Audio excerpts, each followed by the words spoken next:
आज ये दास्तां है भारतीय हिंदी सिनेमा के 90 के दशक की एक ऐसी अदाकारा की जिसकी खूबसूरती, दिलकश अदाओं और मनमोहक रंग रूप ने हिंदी सिनेमा के साथ साथ करोड़ों लोगों को अपना दीवाना बनाया।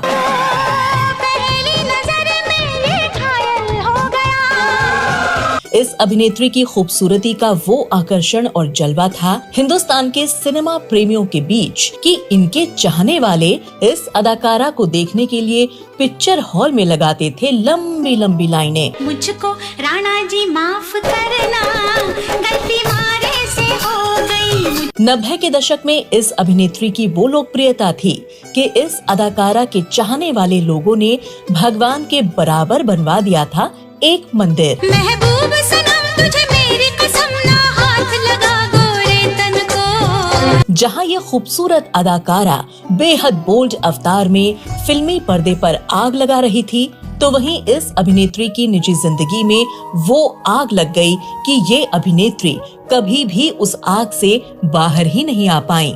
सभी को खुदा की खुदाई ने मारा, सभी को। इतनी खूबसूरत और चर्चित इस अदाकारा की जिंदगी में ऐसा क्या हुआ था कि इस अभिनेत्री को आना पड़ा सबके सामने नग्न अवस्था में। क्यों इस अभिनेत्री को पैसों की खातिर उतारने पड़े थे अपने शरीर से कपड़े?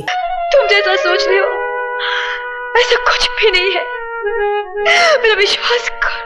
और वो कौन था जिसने इस अभिनेत्री के खींच लिए आपत्तिजनक अवस्था में फोटो? बोलो, क्या उतारूं या फिर ये? इस अभिनेत्री की जिंदगी में ऐसा क्या हुआ था कि इस अभिनेत्री की खूबसूरती के नाम पर भारतीय अदालत ने लगा दिया था 15,000 का जुर्माना? क्यों इस अभिनेत्री के नाम कानून ने निकाला था गिरफ्तारी वारंट? क्यों भारत सरकार ने इस अभिनेत्री को भगोड़ा घोषित करके कर ली थी इनकी जमीन जायदाद जब्त? इस अदाकारा की जिंदगी में वो कौन सा फिल्म निर्माता आया जिसने फिल्म में काम कराने के बहाने की थी शारीरिक संबंध बनाने की कोशिश? तुम्हारे अंदर आज भी मुझे पाने की हसरत जिंदा है। क्यों इस अभिनेत्री को भारतीय हिंदी सिनेमा में काम पाने के लिए लेनी पड़ी अंडरवर्ल्ड की शरण? और क्या आप जानते हैं कि क्यों इस अभिनेत्री को भारतीय हिंदी सिनेमा से बाहर कर दिया गया? क्यों इस अदाकारा को भारत देश को छोड़कर जाना पड़ा विदेश? क्यों ये अभिनेत्री आगे चलकर फंस गई 2000 करोड़ के नशीले गैर कानूनी काम में? वो कोई और नहीं बल्कि ममता कुलकर्णी है। इंटरनेशनल ड्रग्स रैकेट की जांच कर रही ठाणे पुलिस ने ड्रग माफिया विकी गोस्वामी के साथ रह रही ममता कुलकर्णी को आरोपी बनाया है। और कैसे 25 साल पहले अचानक ये अभिनेत्री सब कुछ छोड़ छाड़ कर भारत देश से भागकर बन गई एक सन्यासी। ये रहस्यमय रही अभिनेत्री आज एक बार फिर से क्यों लौट कर आई है हिंदुस्तान की सरहद में? और भारत आकर इस अभिनेत्री ने खोले वो राज जिन पर पड़ी थी सालों से झूठ की धूल। बताएंगे और भी बहुत कुछ इस खूबसूरत और संदिग्ध अभिनेत्री की जिंदगी के बारे में। आप बने रहिए हमारे साथ वीडियो के अंत तक। तूने दिल को चुराया, मुझको अपना बनाया, मेरा दिल में। नमस्कार, आदाब, आभार दोस्तों, आप सभी का स्वागत है। आज हम अपने इस शो में बात कर रहे हैं 90 के दशक की एक ऐसी खूबसूरत और लोकप्रिय अभिनेत्री की जो पूरी दुनिया में अपने अभिनय और खूबसूरती के लिए पहचानी गई, ममता कुलकर्णी के नाम से। अरे ओ शहरी बाबू, हमें माफी दे दे तू। अरे कौन थी ममता कुलकर्णी? कैसे इनका हिंदी सिनेमा में आना हुआ? किस परिवार से इनका ताल्लुक रहा? क्या थे इनकी जिंदगी के विवाद? ये सब कुछ हम आपको बताएं। उससे पहले आइए एक नजर डाल लेते हैं इनके परिवार और पढ़ाई लिखाई पर। चुन लिया मैंने तुम्हें, सारा मांग मेरी भरो। ममता कुलकर्णी का जन्म 20 अप्रैल 1972 को एक मराठी ब्राह्मण परिवार में हुआ था। इनके पिता का नाम मुकुंद कुलकर्णी था। इनकी दो बहनें थी, मिथिला और मोलिना। इनकी दोनों बहनें भी भारतीय हिंदी सिनेमा से जुड़ी रही थीं। ममता ने स्कूल और कॉलेज की पढ़ाई मुंबई से पूरी की। ममता कुलकर्णी कभी भी हिंदी सिनेमा में आना नहीं चाहती थी। And believe me, I have no interest in films. लेकिन इनकी माँ की इच्छा थी अपनी बेटी को हीरोइन बनाने की। इसलिए महज 19 साल की ममता ने माँ के कहने पर फिल्म इंडस्ट्री में अपना कदम रखा था। ममता कुलकर्णी ने अपने फिल्मी सफर की शुरुआत साल 1991 में एक तमिल फिल्म नंबर गर्ल से की थी। मेरी पहली पिक्चर तमिल थी, लेकिन even that was a super hit. इनकी पहली Tamil film super hit film बनी और देखते ही देखते ममता साउथ की चर्चित अभिनेत्री बन गयी।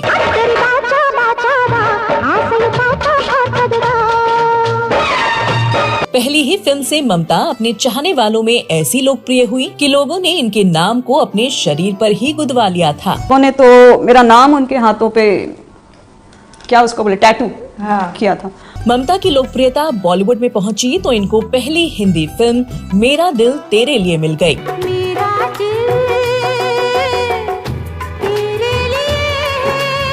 हालांकि ये फिल्म चल नहीं पाई, लेकिन इसके बाद ही ममता को सुपरहिट फिल्म तिरंगा मिल गई।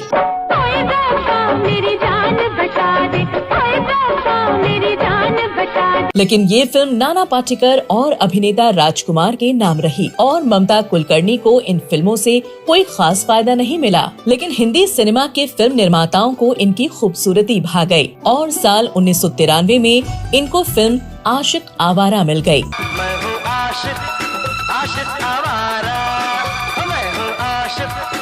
इसी फिल्म से एक्टर सैफ अली खान ने अपने फिल्मी सफर की शुरुआत की थी और ममता भी इस फिल्म में लीड अभिनेत्री के तौर पर सैफ अली खान के साथ काम कर रही थी। फिल्म ने अच्छा काम किया और ममता को भी हिंदी सिनेमा में उनकी पहचान मिल गई। ममता को इस फिल्म के लिए फिल्म फेयर की तरफ से new face of the year award से भी सम्मानित किया गया था। ओ सनम तेरे आशिक हैं हम, जाने मन। ममता कुलकर्णी ने अपने एक इंटरव्यू में बताया कि इनकी पहली तेलुगु फिल्म की कामयाबी के बाद इनको एक साथ 60 फिल्मों के ऑफर्स आ गए थे। I got offers like I got at least 60 films offers. लेकिन ये चली आई थी बॉलीवुड की तरफ और बॉलीवुड में भी ममता की झोली में बड़े बड़े बजट की फिल्में थीं, जिसमें ये वक्त हमारा है, करण अर्जुन, बाजी, क्रांतिवीर, आंदोलन, बेकाबू, घातक, सबसे बड़ा खिलाड़ी, नसीब, चाइना गेट, छुपा रुस्तम जैसी हिट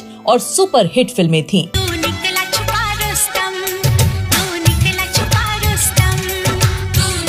और ममता उस दौर के सभी बड़े और चर्चित अभिनेताओं जैसे सलमान खान, शाहरुख खान, आमिर खान, सैफ अली खान, सनी देओल, अक्षय कुमार, गोविंदा और सुनील शेट्टी के साथ फिल्मी सिनेमा को 4 चांद लगा रही थीं। मौसम है मस्ताना, दिल भी है। दोस्तों, ये तो था ममता कुलकर्णी का फिल्मी सफर। आइए बात करते हैं ममता कुलकर्णी की निजी जिंदगी के बारे में, जिसकी वजह से ये अभिनेत्री आज बनी हुई है रहस्य। ममता कुलकर्णी ने अपने फिल्मी सफर की शुरुआत अपनी मां के कहने पर मॉडलिंग के जरिए की। मॉडलिंग के दौरान ही इन पर साउथ फिल्म निर्माताओं की नजर पड़ी और इनको पहली तेलुगु फिल्म नंबर गर्ल मिली। फिल्म सुपरहिट रही थी, जिसके बाद इनकी एक और तेलुगु फिल्म प्रेम शिखरम आई और इस फिल्म की कामयाबी और सफलता ने कमाई के सभी रिकॉर्ड्स तोड़ दिए। इस फिल्म से साउथ में ममता की फैन फॉलोइंग ऐसी बढ़ी कि इनके चाहने वालों ने हैदराबाद में इनका एक मंदिर ही बनवा दिया। आदरणीय स्टाइल से मुझे पूछते थे, इवन साउथ में मेरा मंदिर बना है हैदराबाद में, लोग एकदम एक देवी के रूप में मुझे पूछते थे। और ममता अपने चाहने वालों के लिए भगवान से कम नहीं थी। कुछ इस तरह थी ममता कुलकर्णी की लोकप्रियता। ममता कुलकर्णी की जिंदगी सफलता के पायदान पर थी, तो ऐसे में साल 1993 में ममता कुलकर्णी की जिंदगी में वो हुआ जिसकी शायद ममता को भी उम्मीद नहीं थी। दरअसल ममता ने एक फिल्मी मैगजीन स्टार डस्ट को स्टारडम के चलते अपना एक बेहद आपत्तिजनक अर्धनग्न फोटोशूट करा लिया, क्योंकि ये तस्वीर उस वक्त के हिसाब से काफी बोल्ड तस्वीर थी। और जैसे ही ये अर्धनग्न तस्वीर इस मैगजीन पर छपकर लोगों के बीच आई तो समाज में एक हड़कंप सा मच गया और 20 रुपए में बिकने वाली ये मैगजीन 100 रुपए की कीमत पर बिक रही थी। इन तस्वीरों की वजह से ममता की हर तरफ कड़ी आलोचना और विरोध प्रदर्शन होने लगा। लोगों ने ममता को समाज और संस्कृति और आने वाली पीढ़ी के लिए एक खतरा मान लिया था और कुछ संगठनों ने इनके इस काम के लिए आपराधिक केस भी दर्ज करा दिया। और बड़ी हैरानी की बात ये है कि ममता की इस तस्वीर की वजह से इनके खिलाफ गिरफ्तारी वारंट भी जारी किया गया था और ममता के ऊपर कानूनी तौर पर 15,000 का जुर्माना भी लगा था। गलती तो हो गई मेरे से, लेकिन मुझे ये नहीं मालूम था कि इसका रिजल्ट इतना हो सकता है। हालांकि जहां एक तरफ ममता के खिलाफ विरोध प्रदर्शन और पुलिस केस हो रहे थे, तो वहीं भारतीय हिंदी सिनेमा के बड़े बड़े लोगों का साथ और समर्थन ममता कुलकर्णी को मिल रहा था। उन्होंने ममता के इस कदम को काफी हिम्मतपूर्ण और काबिले तारीफ माना था। ममता कुलकर्णी जहां अपनी खूबसूरती के चलते कई बड़ी बड़ी अभिनेत्रियों से आगे थीं, तो अब इस फोटोशूट के बाद ममता कुलकर्णी बोल्डनेस में भी सबसे आगे थीं। ममता के इस बोल्ड फोटोशूट के बाद ही इनके पास हिंदी सिनेमा में एक से बढ़कर एक फिल्मों के ऑफर्स आ गए थे। देखा तुझे दिल, ये दिल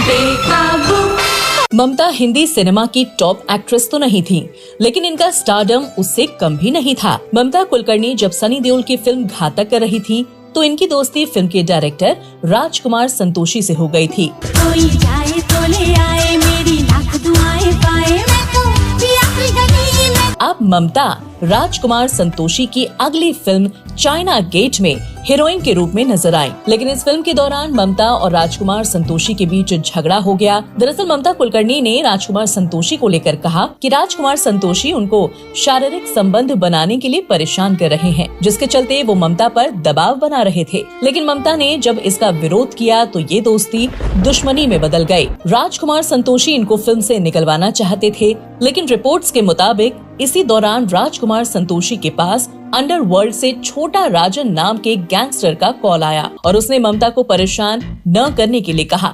अब ये कॉल खुद ममता ने कराया या फिर किसी और ने, लेकिन इन सब के चलते पहली बार सभी लोग भाप गए थे कि ममता के अंडरवर्ल्ड के लोगों से भी कुछ न कुछ ताल्लुक है। इसके बाद राजकुमार संतोषी ममता के साथ फिल्म की शूटिंग पूरा करते हैं, लेकिन जब फिल्म रिलीज हुई तो देखा कि ममता के आधे से ज्यादा फिल्मी सीन फिल्म से हटा दिए गए थे, जिसका ममता को बहुत बुरा लगा। ममता कुलकर्णी से पहले राजकुमार संतोषी के ऊपर कुछ ऐसे ही आरोप मशहूर अभिनेत्री मीनाक्षी शेषाद्री भी लगा चुकी हैं। ममता कुलकर्णी के साथ चाइना गेट फिल्म के दौरान कुछ और भी ऐसा हुआ था, जिसकी वजह से ममता कुलकर्णी काफी चर्चा में रही। दरअसल ममता कुलकर्णी इस फिल्म में काम करने के दौरान फिल्म के एक्शन डायरेक्टर टीनू वर्मा के काफी नजदीक आ गई थीं, जबकि टीनू पहले से ही शादीशुदा थे और 2 बच्चों के पिता भी थे। ममता और टीनू को लेकर कहा जाता है कि इन दोनों ने चोरी छिपे शादी तक कर ली थी और इस शादी को सबसे छिपा कर रखा गया, लेकिन होने को भला कौन टाल सकता है। एक बार टीनू और ममता को टीनू की पत्नी ने बेहद आपत्तिजनक स्थिति में पकड़ लिया,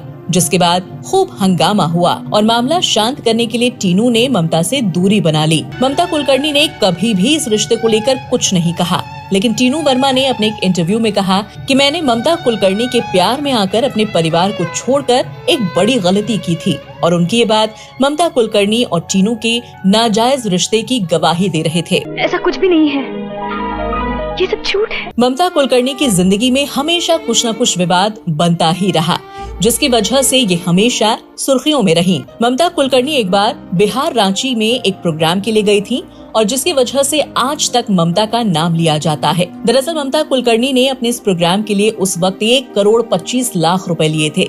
ये रकम काफी ज्यादा थी।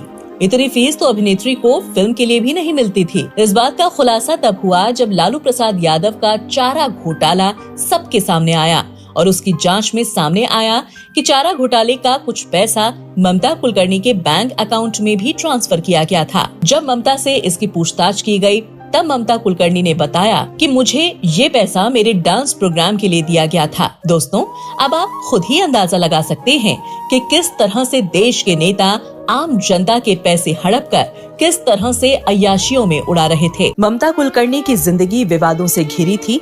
विवाद उनका पीछा नहीं छोड़ रहे थे। वो एक समस्या से बाहर आती तो दूसरी तरफ से घिर जाती। तो ऐसे में साल 1997 में ये एक बार फिर से मुसीबत में आ गई। दरअसल दुबई में एक हाई प्रोफाइल पार्टी हुई थी। उस पार्टी में ममता कुलकर्णी के अलावा और कई हिंदी सिनेमा के चर्चित चेहरे थे। इस पार्टी में इन स्टार्स को बेहद महंगे तोहफे दिए गए थे। ये तोहफे दिए गए थे विक्की गोस्वामी की तरफ से। विक्की गोस्वामी अंडरवर्ल्ड डॉन छोटा राजन के लिए काम किया करता था, लेकिन जब छोटा राजन जेल चला गया तो सारा काम विक्की गोस्वामी ने ही संभाला। लेकिन कुछ समय बाद दुबई पुलिस ने विक्की को भी गिरफ्तार करके जेल भेज दिया, जिसके बाद उसको 25 साल की सजा भी सुनाई गई। मेरा पति जेल में है बाबूजी। मैं मर्यादा के दायरे में खड़ी होकर अपने पति पे अत्याचार होते देख नहीं सकती मैं। कहा जाता है कि ममता उस दौरान विक्की के प्यार में थीं और विक्की के प्यार के लिए इन्होंने हिंदी सिनेमा को हमेशा के लिए छोड़कर दुबई में रहने का फैसला किया। और मैं सोचती थी कि डैडी मैं जाऊंगी, तो डैडी ने कहा मतलब बहुत बड़ी चीज़ है, वरना उनको इतना जल्दी किसी का ये नहीं होता है। तो एक दिन मैं पहुंच गई महाराज जी के सामने। इसके बाद ममता कुलकर्णी ने प्यार में वो सब किया जो कानूनी तौर पर एक अपराध था। दुबई में ममता कुलकर्णी अपराधी विक्की गोस्वामी का काम संभालने लगी। इसके बाद ये खूबसूरत अभिनेत्री कहाँ गई, कैसे रहती थी, किस हालत में थी, कुछ नहीं पता। हिंदुस्तान में लोग ममता की फिल्मों का इंतजार करते रहे, लेकिन ममता तो खुद गायब हो गई थी। साल 2003 से लेकर साल 2013 तक ममता सबकी नजरों से दूर थीं। वो एक रहस्यमय अभिनेत्री बन गई थीं। कुछ मान रहे थे कि इनकी हत्या हो गई है, कुछ लोग मान रहे थे कि इनको किडनैप कर लिया गया है। लेकिन फिर एक साल 2013 में ही दुबई के एक न्यूज़पेपर में इनकी एक फोटो छपी थी और उसमें लिखा था कि ममता कुलकर्णी ने विक्की गोस्वामी से दुबई की जेल में शादी कर ली थी और ममता कुलकर्णी ने अपना धर्म बदलकर इस्लाम धर्म अपना लिया है और अब अपना नाम आयशा बेगम रख लिया। तो वहीं विक्की गोस्वामी ने अपना नाम यूसुफ अहमद रख लिया था। कुछ साल बाद जेल में अच्छे व्यवहार के चलते इस अपराधी विक्की गोस्वामी को जल्दी ही रिहा कर दिया गया। रिहा होने के बाद विक्की और ममता दुबई छोड़कर कीनिया शिफ्ट हो गए। लेकिन साल 2014 में ममता की कुछ फोटोज सोशल मीडिया पर दिखाई दी, जिसमें ये एक योगिनी के रंग रूप में दिखी और फिल्मों में बेहद खूबसूरत दिखने वाली ममता कुलकर्णी का अब पूरा हुलिया ही बदल चुका था। इनको इस हाल में देखकर सबको बड़ी हैरानी हो रही थी। इसके बाद साल 2016 में ममता कुलकर्णी के ऊपर एक और बड़ी मुसीबत आई। मुंबई पुलिस ने जब 2000 करोड़ का एक नशीली दवाओं का रैकेट पकड़ा। उस रैकेट में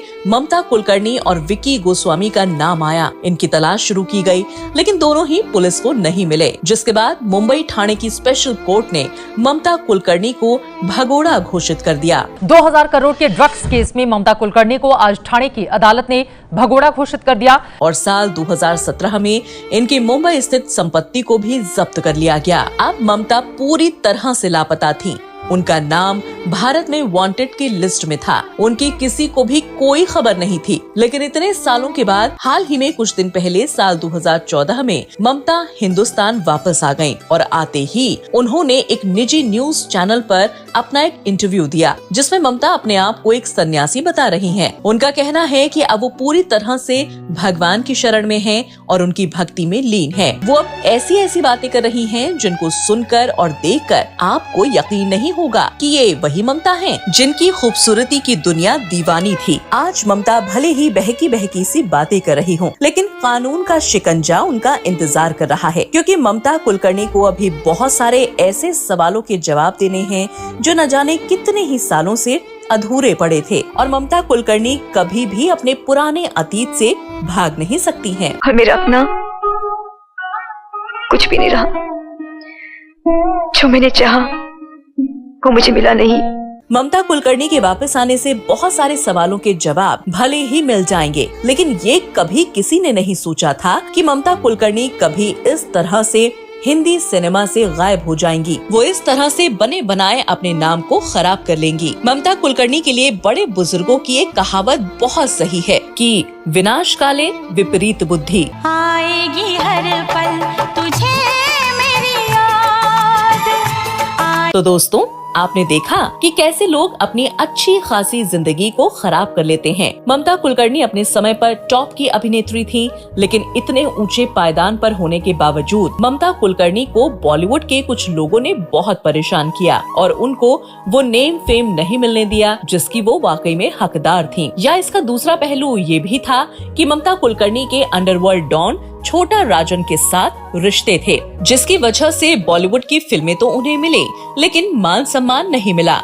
जिस दिन ये मर्यादा टूटती है ना, औरत एक ऐसा उलझा हुआ सवाल बन जाती है जिसे कोई मर्द सुलझा नहीं सकता। तो दोस्तों, आपको क्या लगता है ममता कुलकर्णी के बारे में? क्या ममता का अंडरवर्ल्ड से रिश्ता उनको ले डूबा या ममता कुलकर्णी को उनका प्यार ले डूबा? आप अपनी बात या सवाल कमेंट करके रख सकते हैं। और अगर आपके पास ममता कुलकर्णी से जुड़ी कोई भी जानकारी है तो वो भी आप हमसे शेयर कर सकते हैं। ममता कुलकर्णी आज मुंबई वापस आ गई हैं और अब आगे उनकी जिंदगी कैसी रहेगी, अभी आगे उनको किन किन मुसीबतों का सामना करना होगा, ये तो आने वाला समय ही बताएगा। जिंदगी के फैसले नसीब करता है डैडी। बॉलीवुड नॉवेल की पूरी टीम ममता कुलकर्णी के लिए यही प्रार्थना करती है कि इनकी जिंदगी में अब सब कुछ ठीक हो जाए और ये खूबसूरत अभिनेत्री फिर से हिंदी सिनेमा में अपनी वापसी करे। दोस्तों, आज का शो आपको कैसा लगा हमें कमेंट करके जरूर बताइएगा।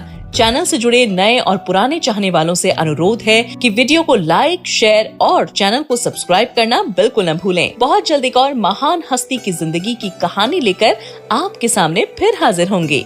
तब तक के लिए आप अपना और अपने परिवार का ख्याल रखें, सुरक्षित रहें। धन्यवाद। आपने फूलों में मेरी परवरिश की थी, वो मेरा नसीब था। आज मैं कांटों पर आ गई हूँ।